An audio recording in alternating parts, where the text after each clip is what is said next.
Her granddaughter said, "She always overstays her welcome," loud enough for the whole family to hear. Margaret Cole, widow and grandmother for 30 years, didn't flinch. Sophie, the granddaughter she'd once welcomed every summer, thought the words would pass without consequence. By morning, the deed to the lake house and every key would rest solely in Margaret's hands. She'd been both grandmother and caretaker. Now she was the guardian of her own home. And when Sophie came back for what she thought was hers, the locked door would speak for Margaret. "I'm curious, where in the world are you joining us from? Drop your city or country in the comments, and make sure you're subscribed for all the latest updates." The words cut through the air like a knife. "She always overstays her welcome," my granddaughter said loud enough for everyone to hear. The clink of silverware against porcelain went still. For a second, even the steam curling from the turkey platter seemed to pause. I had arrived just 2 hours earlier, arms full of pies and the soft cardigan Lily used to love borrowing when she was younger. The scent of cinnamon and roasted vegetables hung thick in the air as I stepped inside her house, a warm, bustling scene I'd imagined all week. "Grandma," she'd said at the door, the greeting quick, perfunctory, her eyes already glancing past me. I'd set my overnight bag in the corner of the hall, ignored the flicker of something sharp in her voice, and busied myself with helping in the kitchen. Now at the dinner table, her words hung in the air like a dropped glass that hadn't shattered yet. My son Greg shifted in his chair, his hand tightening around his fork. He didn't meet my eyes. I could feel heat climbing my neck, the pulse in my ears making the room blur at the edges. For a moment, I considered laughing it off, making some self-deprecating joke to smooth the surface. But the silence that followed was heavier than anything I could lift. I set down my fork carefully. "Excuse me," I murmured, my voice steady in a way my hands weren't. The scrape of my chair against the hardwood seemed to echo. I walked to the hallway, my shoes whispering against the rug, and slipped into the guest room. The air was cooler there, the light dimmer, a faint floral scent from the quilt wrapped around me like memory. I sat on the edge of the bed, staring at the framed photo of Lily as a child, the one I'd given her years ago. She was missing a front tooth, her eyes wide with delight as she held the seashell we'd found together on the Cape. I wondered when that little girl had vanished. My phone felt heavy in my hand. I scrolled to Edna's name and pressed call. She picked up on the first ring. "Miriam, everything all right?" I let out a small humorless laugh. She said I always overstay my welcome. At the dinner table, in front of everyone. A pause, then Edna's voice low and sure. Then this time, "Don't stay at all." The truth in her tone was like a door creaking open in my chest. This time I said slowly, "I'm done." After we hung up, I reached for my overnight bag. My hand brushed against the old cedar box tucked at the bottom. I pulled it onto my lap, the wood smooth from years of touch. Inside, beneath a stack of letters and a folded scarf, lay the thick envelope I'd nearly forgotten about. The deed to my home. My fingers hovered just above it, not yet touching, as if contact would set something in motion I couldn't take back. The hum of laughter from the dining room filtered faintly through the wall. They were carrying on without me. The words that had gutted me already dissolving into the gravy and wine. I kept my eyes on the envelope. And for the first time in a long time, I didn't feel like the guest in my own life. I spent the next few days in silence, while the coldness between us grew. The morning after Thanksgiving, the house was still heavy with the smell of sage stuffing and roasted turkey, but the warmth had drained from it. I packed my bag in the guest room, without the shuffle of anyone stopping by to see if I needed coffee. When I left, Greg stood by the door, his hands stuffed in his jacket pockets. "Drive safe," he said, eyes fixed somewhere over my shoulder. It was the kind of parting that didn't invite questions, so I didn't ask any. Back home, the silence followed me in like an unwelcome shadow. I moved through the rooms, slowly, dusting shelves that didn't need it, reorganizing drawers I hadn't opened in months. The television stayed off. Even the sound of strangers talking felt too much like company. 3 days later, the phone rang. It was Lucas. Greg's voice always carried the faint hum of background noise, but Lucas's was quiet except for the occasional clink of a spoon against a mug. "We're talking about Lily's wedding plans," he said as if mentioning the weather. "She's thinking early spring." I gripped the phone tighter. Not a single acknowledgement of the way Thanksgiving had ended. No mention of the remark. Just business as usual. After we hung up, I sat in my chair by the window and let the afternoon light slide across the floor. My mind kept looping back to the table, to Lily's voice slicing through the room. Every replay added details I'd missed the first time, the faint upward curl of her lip, the way her friends smirked, Greg's shoulders tightening. By the weekend I'd told the story out loud once, to Edna over tea at the kitchen table. "She's not a child anymore, Miriam," Edna said, stirring her cup with deliberate care. "If she treats you this way, it's because she thinks you'll take it." "She's my granddaughter," I said quietly, as if the word itself should have been enough to fix everything. Edna's eyes softened, but her voice didn't waver. "And you're her grandmother, not her doormat." The conversation lingered in my head, but my heart wouldn't let me cross the final line. That was until the envelope came. It arrived on Tuesday, ivory cardstock, embossed lettering, Lily's name scrolled in gold across the top. I opened it at the counter, the paper cool and stiff between my fingers. "You are invited to the wedding of Lily Harper. No and family. No mention of me beyond the address label." I called Edna before I even set the envelope down. "I can't do this anymore," I said, my voice low and certain. There was a pause on the other end, the kind that isn't hesitation so much as calculation. Then Edna said, "Then do something about it. You have the power." After we hung up, I went to my bedroom. The cedar box was still there, tucked beneath the folded quilt at the foot of the bed. My hands found the small brass key in my jewelry dish, the one I hadn't used in years. Inside the box were the usual keepsakes, Caleb's watch, the postcards from our road trip through Maine, a bundle of letters wrapped in ribbon. I slid the ribbon off the stack, and felt the familiar give of the envelope at the bottom. It was heavier than the rest, sealed with Caleb's neat handwriting across the front. "Miriam, for when you need it." I hadn't needed it in 20 years, or maybe I just hadn't admitted I did. The paper whispered as I broke the seal. Inside, his words weighed, and with them, instructions I never thought I'd have to follow. The letter was a reminder of the past, and a hint of what could come. Caleb's handwriting was still so steady it could have been written yesterday. No tremor, no hesitation, just the quiet confidence of a man who had always known where he stood. My eyes traced the familiar loops and straight lines, each stroke of ink a piece of him I hadn't touched in years. "Miriam," it began. "If you're reading this, then something has pushed you far enough that you've opened the box. I hope it's not because of loss, but because of resolve." I read slowly, letting the words sink in, the paper soft from decades pressed under keepsake. He wrote about family, not just as blood, but as chosen and nurtured ties, about how the trust wasn't simply an account of assets, but a safeguard for dignity, connection and respect. And then my breath caught. There it was. "Emily is to be included as a beneficiary only if she treats you as family in word and in deed. If she fails to uphold that, she forfeits her share. This clause is non-negotiable." I stared at that single line until the letters blurred. Caleb had seen it, even back then. The subtle slights, the way Emily, then still just Greg's fiancée, had looked at me as though I were an obligation rather than a welcome. He had named it, sealed it into the very bones of our family's future. I set the letter down, and leaned back in my chair. The weight in my chest wasn't grief, it was something sharper, hotter, vindication tempered with a rising resolve. This wasn't about the money. It had never been about the money. This was about the ground I stood on, and the fact that I had every right to claim it. I took the rest of the afternoon to read through the accompanying documents. Caleb's instructions tucked neatly between legal pages, stamped and dated. The ink had faded in places, but the meaning was still bold. Respect was not optional. By the time the sun dipped low and the walls of my living room had turned the color of warm tea, I knew what I had to do. Not yet, not in a rush. Not fueled by raw hurt, but by clarity.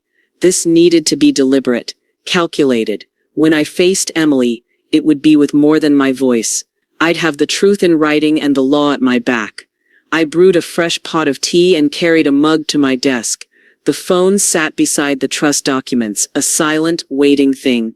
I scrolled to Lucas's name, my thumb hovering. He had always been the quieter one, the bridge between his sister's sharpness and my own resolve. But he'd also been careful, too careful, not to get caught in the crossfire. Still, if anyone could get Emily to show up for a conversation, it was him. I typed slowly, deliberately. I need to speak to Emily about something important. I didn't dress it up or explain. I didn't need to. I set the phone down, the steam from my tea curling in the lamplight. The house was quiet except for the faint ticking of the clock on the mantel. When the reply came, it was short enough to fit entirely in the preview bar on my screen. I'm not sure that's a good idea, Mom. The words sat there like a hand pressed against a door. I was already pushing open. The air in the room shifted when I said, I have something to say to you, Emily. I set the meeting for a Saturday morning, when there'd be no excuse about traffic or prior commitments. I didn't tell her what it was about. I wanted her to walk in without a prepared defense.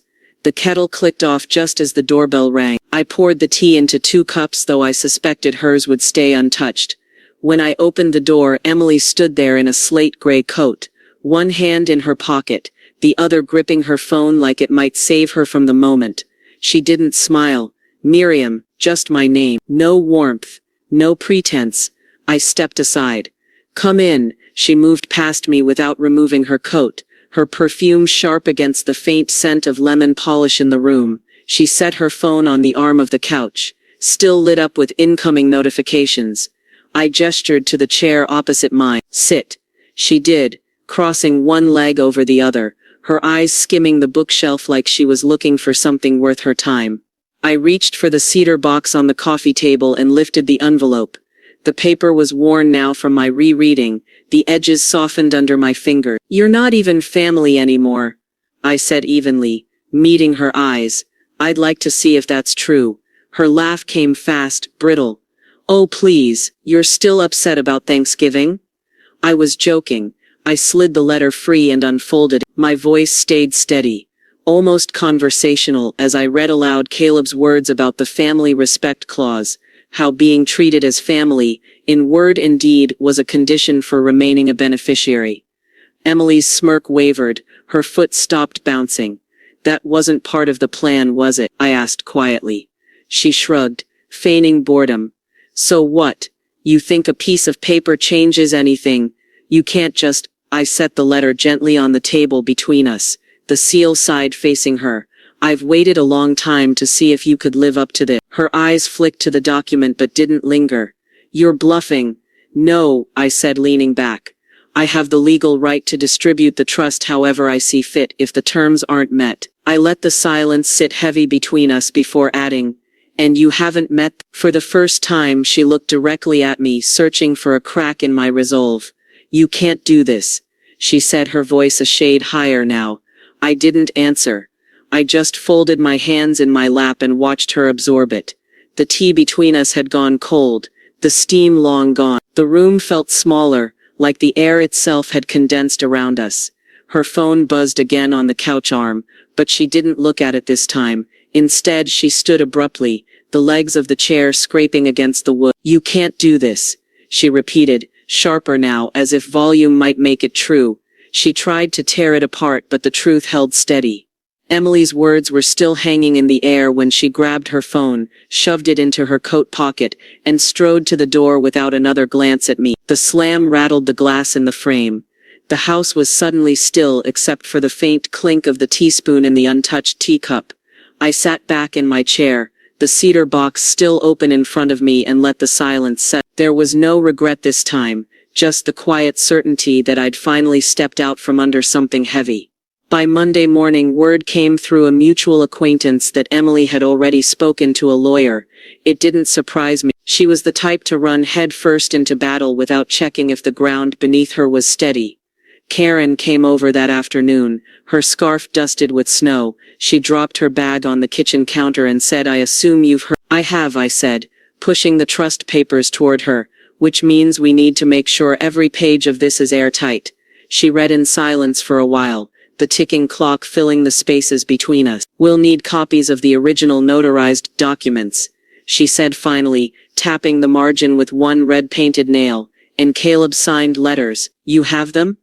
In the box. We spent the rest of the day sorting through files, sliding them into neat piles, marking what would go to the attorney. Every page felt like a piece of my life being placed back into my own hands. It didn't take long before the rumors started. A neighbor mentioned that Emily had been talking about my unfair treatment, telling anyone who'd listen that I was using the trust to punish her over some imagined slight. The phrasing made me laugh, not out of amusement, but at the sheer gall. Lucas called that evening. His voice was tight. I've heard what she's saying, Mom. I told her it's not true. I've seen the way she talks to you. The admission caught me off guard, a small crack of light in a door I'd thought was locked. Thank you, I said. Karen and I booked an appointment with a trust lawyer in town. The office was quiet, the walls lined with framed degrees and shelves of leather-bound volumes. The lawyer, a silver-haired woman named Marjorie, greeted us with a handshake that meant business. I laid out the documents, explaining Caleb's clause and Emily's recent behavior. Marjorie listened without interrupting, her eyes scanning each page with the focus of someone looking for both answers and traps. This clause is rare, she said at last, but it's enforceable, provided we can prove a consistent pattern of disrespect that violates the spirit and letter of the agreement. That won't be hard, Karen said dryly. I spent the next week drafting my case. It wasn't just a list of grievances, it was a record dates, words, moments that painted the full picture. Reading it back was like flipping through a photo album where every image carried a weight I'd been pretending not to feel. It was never about the trust's money. It was about something far less tangible but infinitely more valuable, the right to exist in my family without being diminished. By Friday I had a neat folder of evidence, Caleb's letter on top. Karen patted my hand. You're ready. Or so I thought. The phone rang that evening as I was setting the folder on my desk. Marjorie's voice was calm but edged with something I didn't like. Miriam, I've gone through the trust again, and there's a potential loophole we need to address before we proceed. The room felt cold. What kind of loophole? Her pause was brief, but it was enough to make my pulse tick faster. One that Emily could exploit, and if she does, she could turn this entire case on its head. The lies Emily wove had to be confronted, and I was ready. Marjorie's warning about the loophole had kept me up most of the night. I lay in bed staring at the ceiling, tracing back through years of slights and whispers, trying to see the pattern not as a string of isolated hurts, but as the deliberate weaving of a net meant to hold me in place. By morning I knew what I had to do. I pulled the cedar box closer, not for comfort this time, but for evidence. There were old emails, family group texts, receipts from the memorial fund Caleb's colleagues had started in his name. That's when I found it, the minutes from a planning meeting I'd never been invited to. Emily's name appeared again and again, in decisions about the fund, about holiday gatherings, about property maintenance. My name appeared once in a note that read, Miriam won't be involved. Best to keep it simple. Simple, that word lodged in my chest like grit under the skin. I called Luke. His voice was guarded, but he didn't dodge the question when I asked, why didn't you tell me she'd been keeping me out of Caleb's memorial fund decision? He sighed. Because every time I brought up your name, she made it a fight, and what? I pressed. I was caught between you and her, he admitted, and I didn't know how to win without losing someone. I closed my eyes, letting the truth settle in. You should have told me anyway. I know, he said quietly. And I'm telling you now, I'm done covering for her. It wasn't an apology, but it was the first solid plank laid back across the space between us. Karen came over that afternoon. I laid out the printed meeting minutes, the emails, the texts. She read them in silence, her brow tightening. You have a trail now, she said finally. We take this to Marjorie and make the amendments airtight. If Emily thought she could chip away at this, she's about to find the stone underneath. Amending the trust won't be easy, I said. Karen's eyes met mine. Nothing worth doing ever is. The next day we sat across from Marjorie's polished desk, the winter sun cutting sharp angles across the leather blotter. I slid the stack of evidence toward her. She scanned quickly, making small notes in the margins. This is strong, she said, and it addresses the loophole. If we revise the trust with language that defines family respect through documented inclusion in major decisions, she won't have a way around it. It felt like the first deep breath I'd taken in weeks. Do it. That evening, I walked through the house in slow circles, the way I used to before hosting holiday dinners, checking corners, smoothing surfaces, setting things in their place. Only now I wasn't preparing for guests. I was preparing for a fight I hadn't asked for, but would see through to the end. I thought of Caleb, of the way he used to stand behind me when someone pushed too far, his hand on my shoulder not to hold me back, but to steady me. I didn't have his hand now, but I had his words, his foresight, and the law he'd wrapped around my dignity like a shield. By nightfall, I'd decided I wouldn't wait for Emily to make the next move. She'd see this coming and she'd know I was ready. The phone rang just after 9. Her name lit up the screen. I let it ring twice before I answered. Her voice was dripping with mockery. "You really think you can lock me out, Miriam? You don't even deserve to be in the room when the trust is read." The line went silent after that, but her words stayed sharp, poisonous. Only this time, I didn't feel them sink in. I felt them bounce off. This letter wouldn't be for forgiveness, it would be for accountability. I sat at my desk in the quiet hour before sunrise, the room still cool, the window glass misted with my breath. A single lamp cast a warm circle across the desk, making the edges of the paper glow. The pen in my hand felt heavier than it should have. I began without preamble. "You've disrespected me for years. If you want to be part of this family, you must act accordingly." Each word landed like a stake driven into the ground. I didn't lace it with sentiment, didn't soften the edges. This wasn't a plea, it was a declaration. From the folder on the desk, I pulled out the trust documents Marjorie and I had fortified. I added a cover sheet, underlining the clause Caleb had written all those years ago, the one Emily had never expected to be enforced. I sealed everything into a thick envelope, my name in the corner, hers in neat black script across the front. The drive to her house felt like approaching a storm. You can see the sky darken ahead, but the road leaves you no choice but to keep going. The neighborhood was quiet, the air sharp with the scent of frost. Emily opened the door after only a single knock. Her expression was already impatient, like she'd been interrupted in the middle of something more important. "Miriam," she said flatly, "I have something for you." I held out the envelope, "and I'd like to say it to your face before you read it." She stepped aside just enough to let me in. The living room was immaculate in that staged sort of way, with cushions that had clearly never been leaned on, and a coffee table barren except for a single scented candle. I sat. She didn't.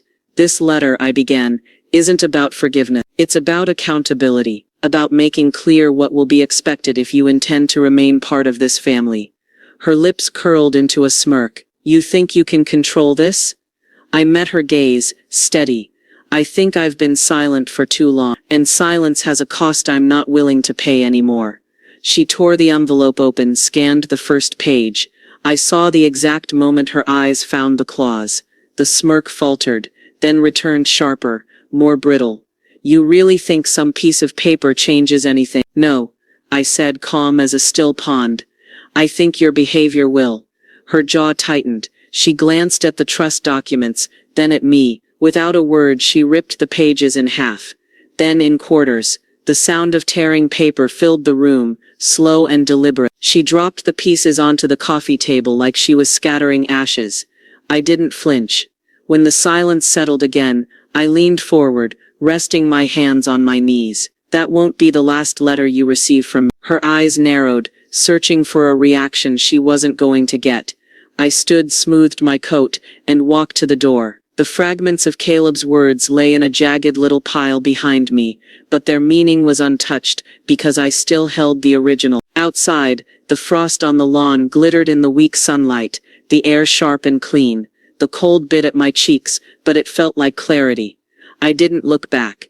If she wanted a spectacle, I'd give her one on my terms. By the following week, I'd had enough of backroom whispers and sideways glances. My phone sat on the kitchen table, a notepad beside it, covered with names, siblings, cousins, even the ones I only saw at funerals. I started calling them one by one.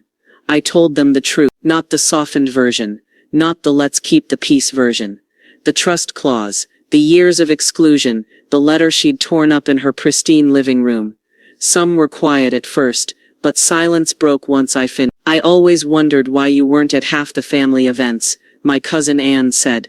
I thought it was your choice. It never was, I said. By the end of the day, the story was out of my kitchen and spreading like a steady current, calm, not gossip-fueled hysteria, but the kind of truth that didn't need embellishment. Predictably, Emily tried to grab the narrative. Posts on social media about certain people weaponizing grief for control. Vague enough to avoid names, but sharp enough to aim straight at me. This time, I didn't respond in kind. I didn't have to. Lucas called 2 days later. I'm with you, Mom, he said without hesitation. I should have been louder about it before. The words landed heavier than he probably intended. Thank you, I said. Support started arriving in unexpected ways. A neighbor I'd known for decades dropped off a pie and muttered, about time someone stood up to her. One of Caleb's old work friends sent me an email, short, but enough to make my chest warm. I remember the way you stood by him. Don't let her rewrite that history. It wasn't long before a gathering at my sister Ruth's house turned into something more. I'd been invited for Sunday dinner, but when I walked in, nearly a dozen relatives were already seated around her long oak table. Plates of roast chicken and green beans were pushed to the side. This wasn't about the meal. Emily was there too, her expression a mix of surprise and calculation. You're really going to drag everyone into this? She said before I even took off my coat.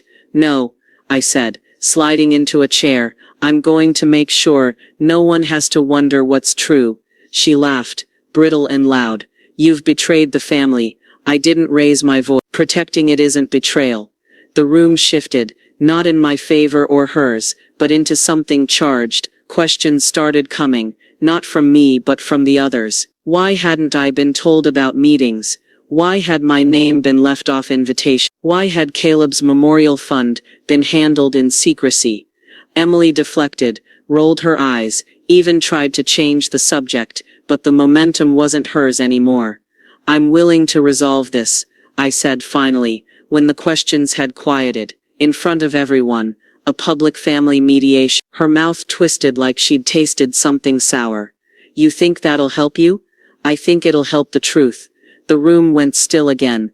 Then, one by one, heads nodded. Ruth, Lucas, and even my youngest nephew, who'd been leaning against the doorway pretending not to care, said, that sounds fair. I didn't need her agreement in that moment. I needed the weight of the room on my side, and I had it. 2 nights later, as I was washing dishes, my phone buzzed with a number I didn't recognize. The voice on the other end was low, hesitant. I probably shouldn't be telling you this, the caller said, but I've seen paperwork. Emily's been moving assets. Quietly. If it's what I think it is, it could invalidate her claim to the trust entirely. The plate in my hand slipped back into the soapy water. Do you have proof? There was a pause. I can get it to you. Just be careful. She won't like that I called. When I hung up, the kitchen felt different, like the walls had leaned in closer. The fight had just changed shape. The next time I saw Emily, it was at another family dinner. She brushed past me in the hallway, close enough for me to smell the sharp bite of her perfume. You've made your choice, she murmured, her eyes hard. I'll make mine. If we were going to fix this, it had to be in front of everyone. The conference room was all muted grays and clean lines, the kind of neutral space meant to keep tempers cool. A long table stretched between us, polished to a shine that caught the fluorescent light overhead. The mediator sat at the head, her legal pad angled just so, a pen resting in the crease. Emily was already there when I arrived. Leaning back in her chair, a faint smirk playing at the edge of her mouth. She'd chosen a sharp navy dress, the kind you wear when you want to look in control. Her phone sat face down beside her, a statement as much as a convenience. I took my seat directly across from her, laying my folder of documents neatly in front of me. My pulse was steady, more steady than I'd expected. The mediator looked between us. Let's begin. I didn't wait for Emily. I asked for this meeting because respect isn't something you negotiate behind closed doors. It has to be visible, practiced, and for years it hasn't been. Emily's eyes flicked up, her mouth opening, but I kept going. The trust isn't about money. It's about Caleb's legacy. He wrote, in no uncertain terms, that being part of this family meant acting like it in word and in deed. That condition has not been met. She leaned forward, the smirk sharpening. You're twisting his words. I shook my head, sliding a photocopy of the clause across the table. I'm quoting them. Her hand hovered over the paper but didn't touch it. You've always wanted control. This isn't control, I said evenly. It's boundaries. And they're long overdue. A rustle at the far end of the table made me glance over. Mark, my ex-husband, Caleb's brother, cleared his throat. She's right, he said simply. I've seen it too, and it needs to stop. The air shifted. Emily's gaze snapped toward him. You're siding with her, after everything? I'm siding with the truth, he replied, calm but unyielding. Her voice rose. You've all betrayed me. The mediator held up a hand. Let's stay focused on the matter at hand. But Emily wasn't finished. You think you can all gang up on me, rewrite history. No one's rewriting anything, I cut in. My voice was low but carried across the table. We're reading it exactly as it was written, and lived and ignored. For a long moment, the only sound was the faint hum of the air vent overhead.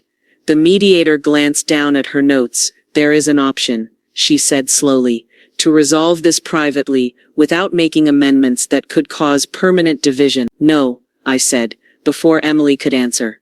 This doesn't get tucked into a corner again. We've all seen what happens when it does. Emily's chair scraped loudly against the floor as she sat back hard, arms crossed.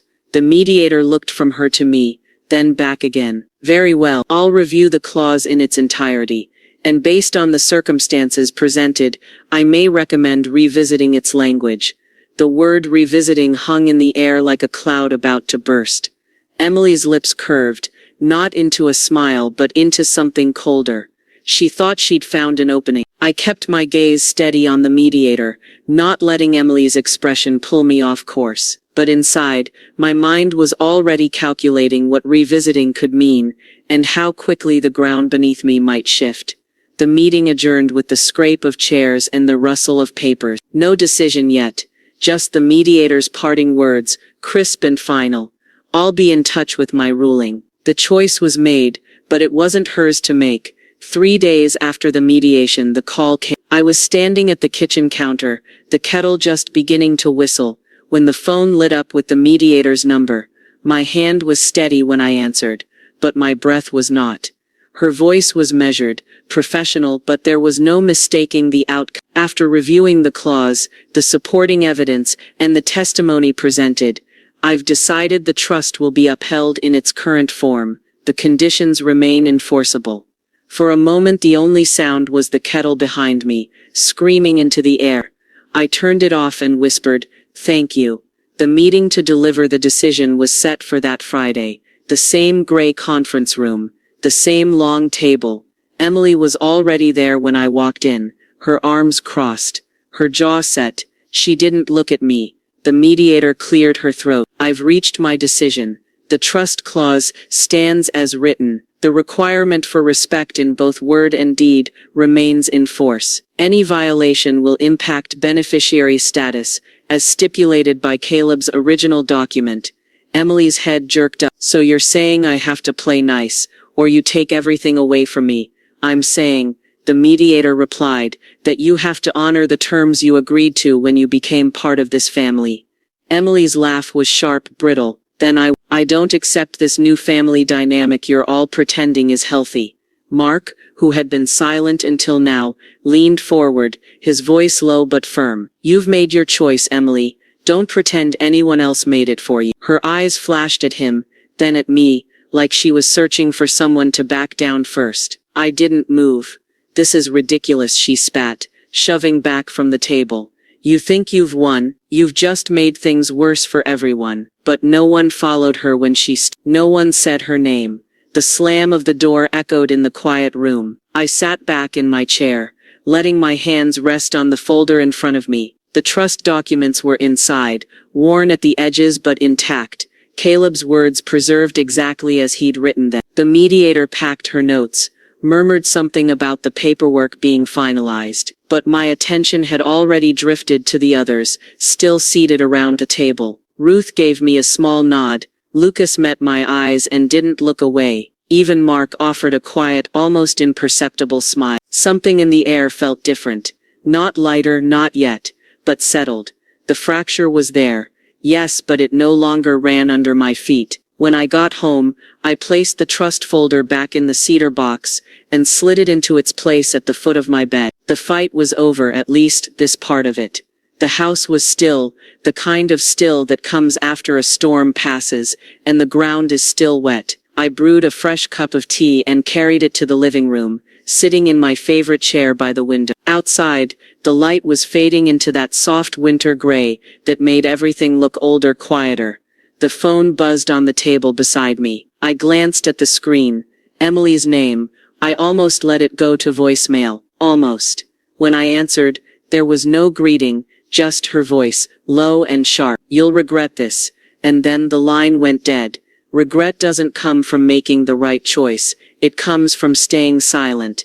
Winter gave way to a slow, stubborn spring. The snowmelt traced rivulets down the street, carrying bits of grit and leaves toward the drain. I watched it from my front window one morning, hands curled around a cup of tea, realizing it had been weeks since I'd thought of Emily's voice without feeling the weight of it in my chest. The days weren't empty, they were mine.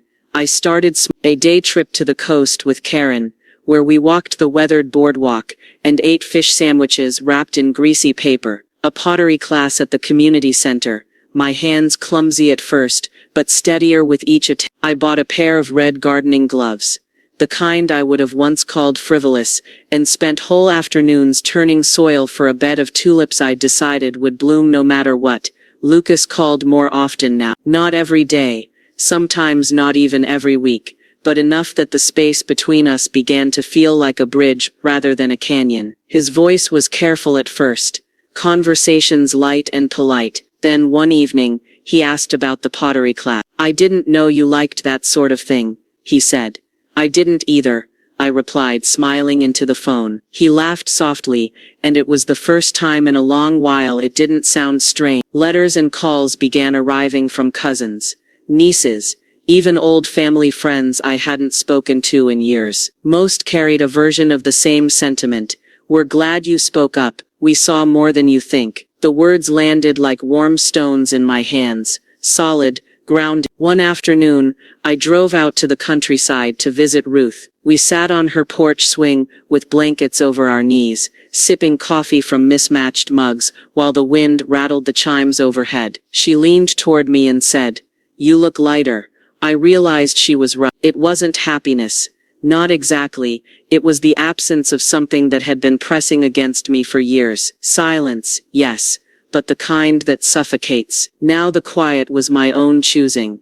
At home, I filled my days with things that had nothing to do with courtrooms or family drama. I painted the guest room pale yellow. I baked bread, the kitchen smelling of yeast and butter. I even started a folder labeled Places to Go, tucking in brochures for gardens, museums, and small towns I wanted to wander through. Emily's name still came up, now and then, in half sentences from Lucas, in sideways glances from others, but I no longer braced myself when it did. Whatever she was doing, wherever she was, it was no longer a part of my daily life. One rainy afternoon in May, I sat at the dining table with the windows cracked just enough to hear the patter outside. A stack of pottery bowls I'd made, none of them quite symmetrical, sat drying on a towel. The phone was quiet, the house warm. I thought of Caleb, how he'd told me once that the hardest part of a storm wasn't the wind or the rain. It was the waiting for it to end, never knowing what would be left standing. I glanced around the room and realized that I was still here. I was standing. I'd just gotten up to put the kettle on when I saw it. A white envelope slid halfway through the mail slot, rain speckled along the edge. I bent to pick it up, brushing off the damp. The return address wasn't familiar. Inside was a single sheet of heavy cream paper, the ink dark and precise. "Miss Harper." I understand you are the sole owner of the property at address. I represent a party with a strong interest in purchasing the home. Please contact me at your earliest convenience. No name for the buyer. Just a signature from some real estate firm, but I didn't need a name. I already knew whose eyes had been on this house for years. And I had a feeling Emily's storm wasn't over. The house sold and I took the first steps toward my new life. It happened faster than I thought it would. 1 week, a signed offer sat in my inbox. The next, my lawyer confirmed the funds had been transferred. No drawn-out negotiations. No last-minute sabotage. Just done. I stood in the kitchen, my kitchen for the last time, the scent of fresh paint and lemon cleaner lingering where bread and cinnamon had once lived. The check wasn't paper in my hand, but numbers in my account, and yet it still felt like something I could touch. Lorraine, ever efficient, sat at my dining table with a laptop and 3 color-coded folders. "You've got options," she said, clicking through flights and rental listings like she was shuffling a deck of cards. "You can start in Lisbon, head up the coast, maybe hop to Italy. Or," she gave me a sly smile, "we finally do that train ride across Canada you're always talking about." I'd been so used to shrinking my life to fit inside other people's expectations. The idea of stretching it across an ocean was almost dizzying. I picked up a brochure she'd brought, the glossy image of a red train winding through snow-dusted pines. "Let's start here," I said.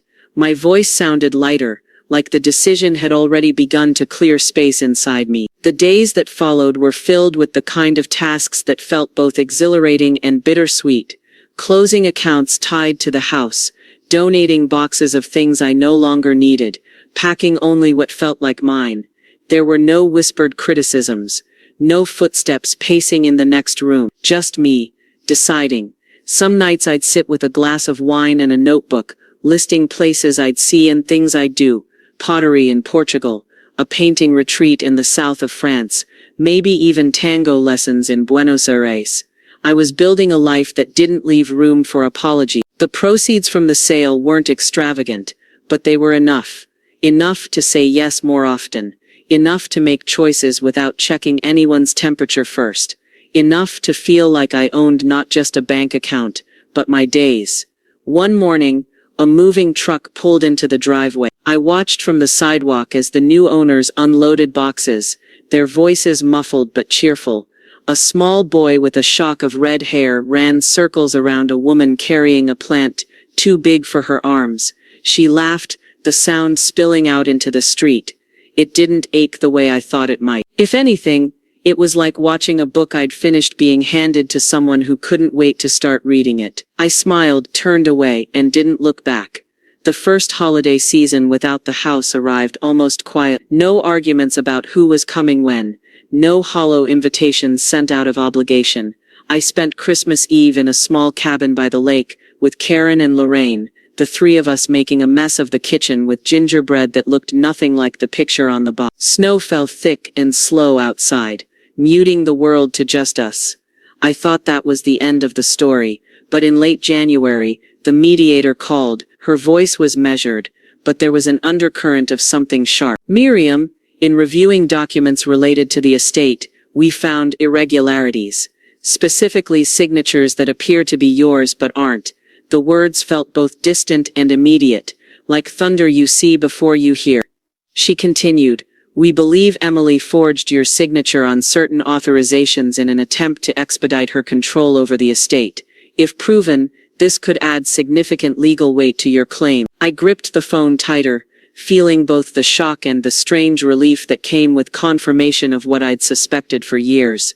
Her ambition hadn't just been sharp, it had been criminal. "I'll need copies," I said. My voice was calm, "and I'll need them soon." That night, as I was boiling pasta for dinner, the phone rang again. This number wasn't familiar either, but something about it made me pause. I answered on the 3rd ring.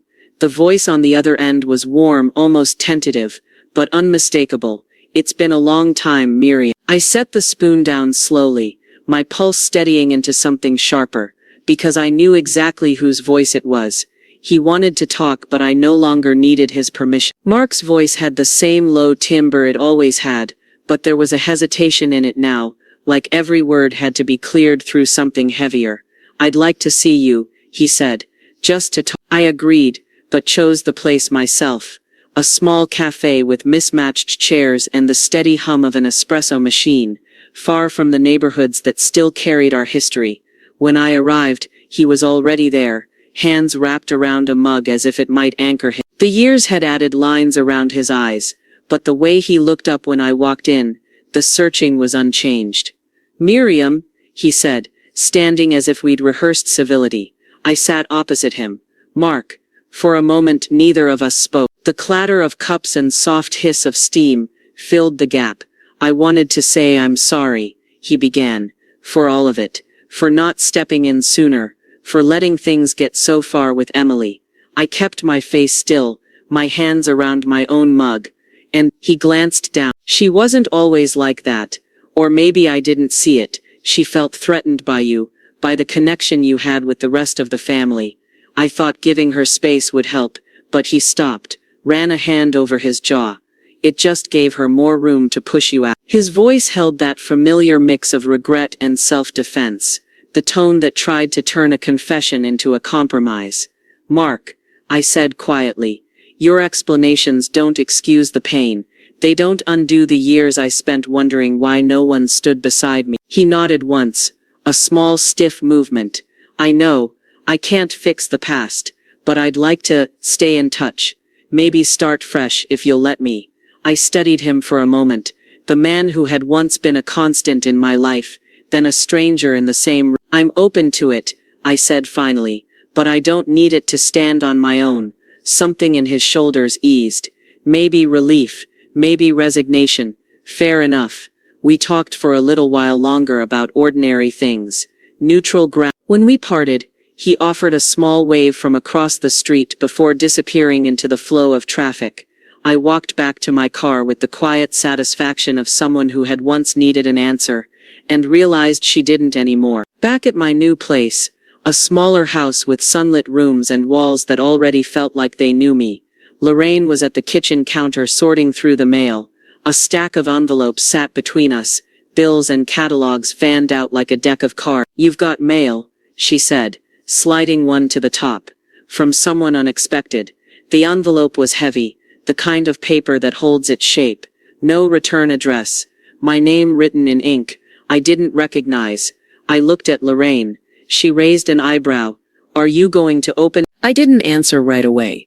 The weight of it sat in my hand, unfamiliar but deliberate, like a stone placed there on purpose. The room seemed quieter than it had a moment ago. I set the rest of the mail aside, and slid my finger under the seal. Not all family is chosen, but not all chosen family betrays you either. The letter unfolded with a soft crackle, the paper thick enough to feel important, between my fingers. The handwriting slanted neatly across the page, measured, intentional. "Miriam," it began. "We've never spoken directly, though I've heard your name for years, most often in ways I regret. I'm Jane's sister, Lydia. I won't excuse her behavior, but I believe you deserve to hear from someone in our family who sees it clearly." I read slowly, letting each line settle. Lydia admitted that Jane's sharp edges weren't always there, that insecurity had carved them over time. She felt you were a threat to her place, but that fear was hers to deal with, not yours to pay for. There was an unexpected gentleness in her words, even when they cut to the truth. "I'm writing because I'm part of a local charity board. We're hosting a benefit next week, and I would like you to come not for Jane but for yourself. You'd be welcome there.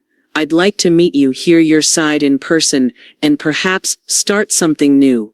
The closing line was simple. "You've been misrepresented long enough. Let me meet the real Miriam." I set the letter down and leaned back in my chair. Lorraine, who had been pretending to tidy the counter while stealing glances my way, raised an eyebrow. "Well, it's from Jane's sister," I said. Her eyes widened. "And," she apologized, "invited me to some charity thing." I traced the edge of the letter with one finger. "Says she wants to hear my side." Lorraine crossed her arms. "Sounds sincere." I gave her a skeptical look. I didn't say trust her, she said, but maybe go, not to forgive, not to fix anything, just to walk into a room on your own terms. I thought about that. About how, for years, my presence at any gathering had been a negotiation. How much space could I take before someone, usually Jane, made sure I felt it was too much. Confidence, not apology. Lorraine added, as if reading my mind. The night of the event, I stood in front of the mirror longer than I'd planned. My dress was simple, dark green, with a cut that made my shoulders look a little stronger. A silver pin Caleb had once given me sat at the collarbone. Not armor, but close enough. When I arrived, the venue glowed against the winter-dark street. Warm light spilled from tall windows, and the hum of conversation drifted out every time the doors opened. Inside, the air carried the scent of polished wood, and something citrusy from the bar. I didn't have to search for Lydia. She was near the entrance, speaking to a man in a charcoal suit. When she spotted me, her face lit. Not with the strained politeness I'd braced for, but with genuine welcome. "Miriam," she said, stepping forward. "I'm glad you came." Her handshake was warm, steady. Up close I could see the resemblance to Jane. Same eyes, same jawline, but softened somehow, as if life had smoothed the sharper edges. She introduced me to a few people, board members, donors, volunteers. There was no awkwardness. No glances toward the door as if to see who might follow me in. I found myself laughing once, the sound strange in my own ears after months of guarded words. We stood near a display of photographs from the charity's projects, families, gardens, rebuilt homes. Lydia leaned toward me and said quietly, "You've been through more than most people here will ever know. Tonight, I just want you to enjoy yourself." I nodded, a small part of me still waiting for the other shoe to drop. It dropped sooner than I thought. The air shifted, not in temperature, but in weight. Conversations near the entrance slowed, eyes turning. I followed their gaze. Jane stood in the doorway, framed by the glow from outside. She was dressed in black, her hair swept up, her expression composed, until her eyes found mine. For a heartbeat, she froze.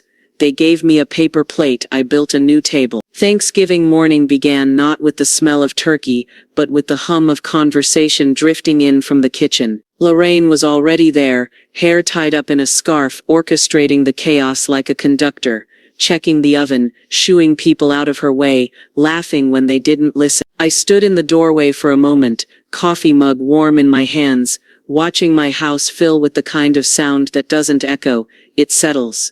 The dining table was longer than it had ever been, 2 smaller tables pushed against its ends, covered in a linen cloth that brushed the floor. I'd set out my fine china, white with a thin gold rim, not to impress anyone, but because this was a table worth serving it on. The matching wine glasses sparkled in the soft morning light, a row of silverware aligned like quiet soldiers. The doorbell rang. It wasn't Mark's arrival that surprised me, it was the pie in his hands. Apple, the crust a little uneven but clearly homemade. He gave me a small nod as I opened the door. "Didn't want to come empty-handed," he said, holding it out like a peace offering. I took it with both hands. "Come in." Inside, he moved easily among the others. There were neighbors who'd helped me shovel snow last winter, friends from the pottery class, Lorraine's niece and her 2 young sons, even Lucas, hovering near the kitchen, making polite conversation with a woman I'd never met. No one mentioned the years before. The air wasn't holding its breath, waiting for something sharp. It just flowed. When the food was finally ready, turkey, mashed potatoes, roasted vegetables, Lorraine's famous stuffing, we crowded around the table. I stayed standing, glass in hand, the quiet settling as heads turned toward me. "I used to think Thanksgiving was about keeping peace at all costs," I began, fitting myself into whatever space was left, even if it meant holding my plate in my lap. A small ripple of knowing laughter moved through the room. "But I've learned that peace isn't the absence of conflict, it's the presence of respect. And that's what I feel here today." I lifted my glass slightly, to worth, to peace, to a table big enough for everyone who belonged. The chorus of cheers that followed was warm, not performative. We sat, plates filling quickly, conversation spilling over itself.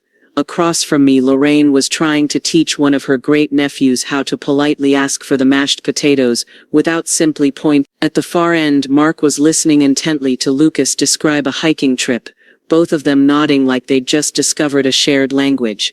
I caught myself smiling, really smiling, not because I'd been served something beautiful, but because I was surrounded by something real. At one point, Lucas leaned toward me, his voice low. "This is good, Mom. You've made something good." I glanced down the table, my fingers brushing the gold rim of my plate. "I've finally been served something real," I said, more to myself than to him. The meal stretched into the afternoon, candles burned low, plates emptied and refilled, laughter caught in the corners of the room like light. No one rushed to leave. No one checked the clock. When the last guest drifted out into the crisp evening, I stood in the doorway for a moment, the warmth from inside following them out. The table was messy now, crumbs on the cloth, wine glasses half full, a serving spoon resting in the last of the gravy, but it was the most beautiful mess I'd ever seen. Lorraine began stacking plates. "You did good," she said simply. I nodded, my throat tight but in the best way. "Yeah," I said. I did, and for the first time in years, the word I didn't feel like something I had to justify. We faded into the quiet together, the hum of the dishwasher in the background, the scent of cinnamon and rosemary still thick in the air. Outside, the streetlights blinked on one by one, and inside, I looked at the empty chairs and knew this wasn't the end. This was the table I'd keep building.